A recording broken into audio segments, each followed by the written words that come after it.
कोने कोने में यूट्यूब के माध्यम से हमसे गुरु मंत्र लेकर वैदिक अनुष्ठानों में आगे बढ़ने वाले मेरे प्रिय शिष्यों और यूट्यूब के माध्यम से ही हमें सुनने वाले सज्जन और सन्नारियों, चलिए आज बताता हूँ भगवान भोलेनाथ का अघोर रूप जो हमने प्रत्यक्ष देखा है।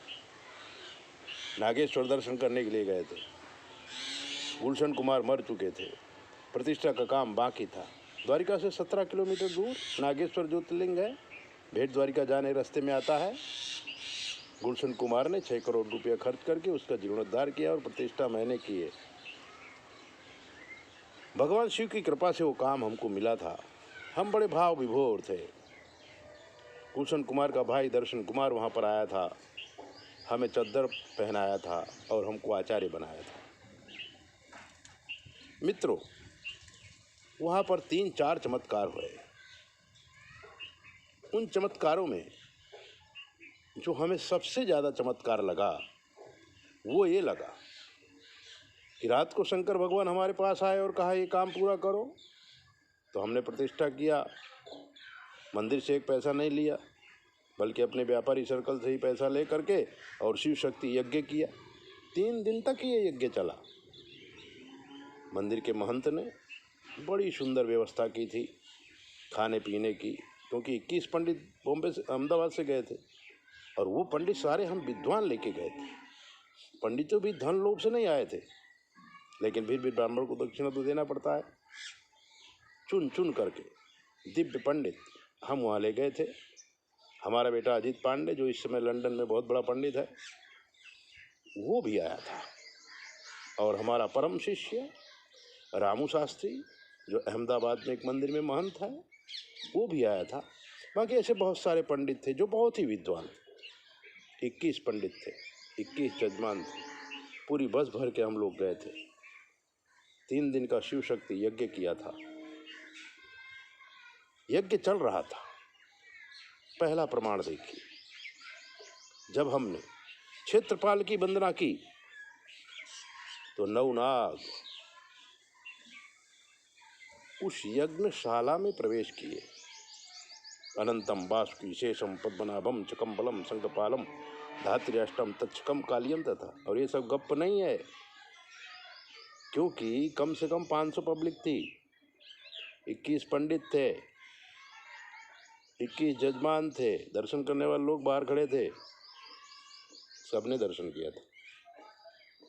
यज्ञ में बैठे हुए यजमान डर गए थे और भागने लगे थे, लेकिन हमने जब भगवान शिव की प्रार्थना की थी कि प्रभु आपके कार्य में विघ्न पड़ेगा, इसलिए नाग देवताओं को अदृश्य करिए, और नाग अदृश्य हो गए थे। दूसरा चमत्कार हमने देखा कि 9 नाथ जो 9 नाग के अवतार गिने जाते हैं, वो गिरनार से आए थे। और शंख ध्वनि, कोई दुंदुभी बजा रहा था, कोई शंख बजा रहा था, कोई नगाड़ा बजा रहा था, और वैदिक मंत्रों के रुचि के अनुसार जो ऋचाएं बोली जा रही थी विद्वान पंडितों के द्वारा, जो संहिता का पाठ हो रहा था, जो रुद्र का स्वाहाकार हो रहा था, घोर निनाद बज रहा था। नागेश्वर ज्योतिर्लिंग का जो पटांगण था वो बन गया था हिमालय जैसा वातावरण, अलौकिक क्षेत्र बन गया था। धिमित धिमित धिमित ध्वनन मृदंग तुंग मंगल ध्वनि क्रम प्रवर्तित प्रचंड तांडव शिव। जब हमने शिव तांडव गाया था, जटाटवी गलत ज्वल प्रवाह पावि तत्तले कले बलम बलम बिता भुजंग तुम, उस समय हम जवान थे, आवाज़ भी थोड़ी अच्छी थी। अभी थोड़ी बीमारी की वजह से आवाज़ चली गई है, लेकिन डमट डमट डमन डमन निनाद वट डमर वयम चकार चंड तांडवम तनो तु न शिव शिव। 9 नाथ के भी दर्शन हुए थे, 9 नाग के भी दर्शन हुए थे। और दुर्गा माँ तो साक्षात मंदिर के जो मेन पुजारी थे, जो महंत थे, उनके व्रत पे भगवती दुर्गा आई थी और मुझे कहा था कि मैं 3 दिन से भोजन नहीं किया।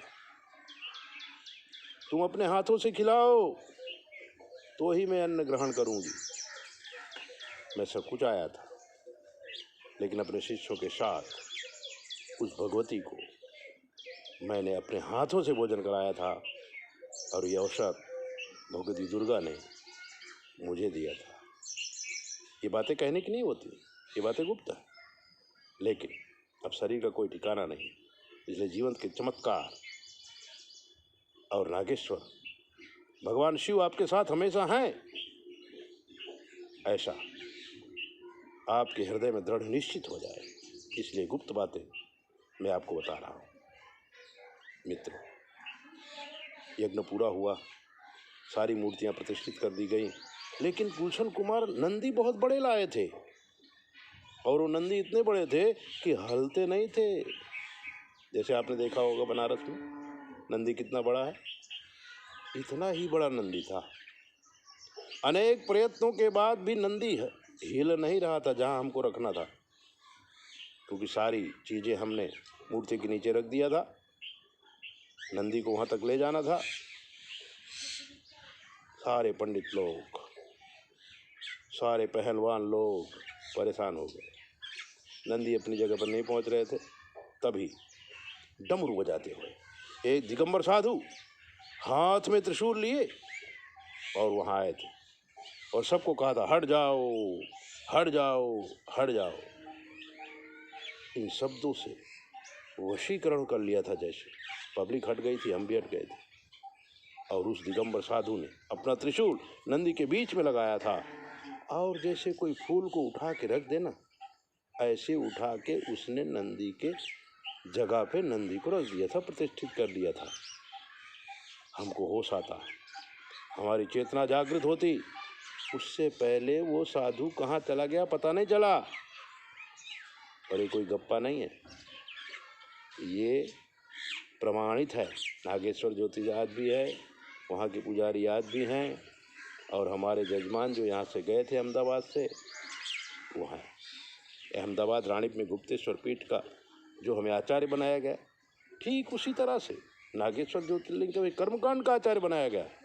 आज भी हम जब नागेश्वर जाते हैं दर्शन करने के लिए, तो आचार्य की तरह हमारा स्वागत होता है। ये हमारे जीवन की उपलब्धि है, और जीवन की उपलब्धि शिव की कृपा के सिवा नहीं होती है। मैं कहाँ पैदा हुआ? चित्रकूट के एक छोटे से गांव में, राजापुर, जहाँ संत तुलसीदास जी पैदा हुए। बनारस में अध्ययन किया, हिमालय के गुरुओं के पास से विद्याओं का अध्ययन किया। अहमदाबाद आया तो गुप्तेश्वर पीठ का आचार्य बना दिया गया। एक गरीब घर का बालक 2 पीठों का आचार्य बना, ये कोई मामूली बात नहीं है। ये शिव की कृपा सिवा नहीं होता है। मेरे प्रिय शिष्यों, आपके जीवन में भी दिव्यता है, उपासना में आपका मन लगे, इसलिए आज अपने दिल की बात आपके सामने प्रस्तुत किया। ऐसी ही दिव्य बातें जानने के लिए चैनल को सब्सक्राइब करो, लाइक करो, और 9825200108 पर फ़ोन करके कुछ ही पूछो। जय भोले, अपना ध्यान रखो।